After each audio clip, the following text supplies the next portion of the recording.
Hello everyone, welcome back to the next video. In this video I will show you how you can create a floor using CSGBox3d in Godot game engine for 3D game development. So let's get started.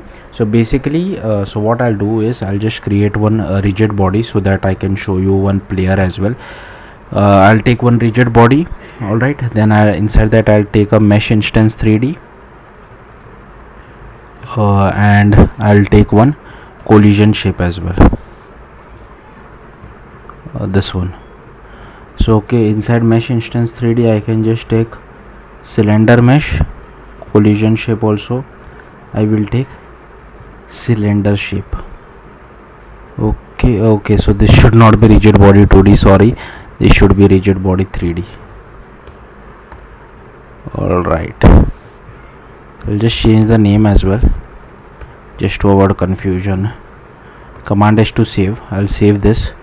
I'll add one script, and inside the script process function I'll just do this, so that here instead of UI accept I'll just do.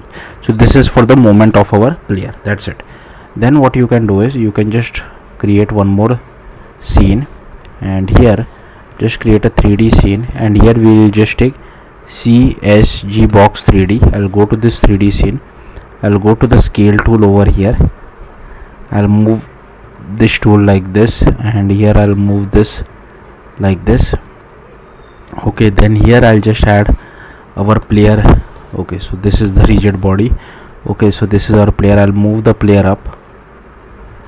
Alright, then I'll just add one camera node as well over here. Okay, I should click the plus button. Camera 3D, I can move it like this. Okay,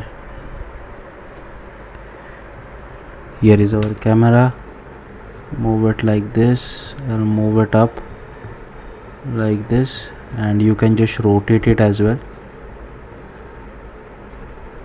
Alright, now if I just play this, okay, I need to save this as well. I'll just quickly save it, and I'll play this. So the node to 3D is the current scene. Here you can see our player falls. I'll just add this sun as well to our scene, and environment to our scene as well, and I'll play this. So here you can see our player immediately falls. So all you need to do is just go to your CSGBox3d, and here just click on use collision. Now play it, and here you can see now I can just move the up tool for our rigid body 3D to move it, and you can just play around with the arrow as well. So here you can see it's jumping very much. You can play around with the values inside the script of rigid body 3D. So yeah, that's what I wanted to show you. Thank you for watching. Bye.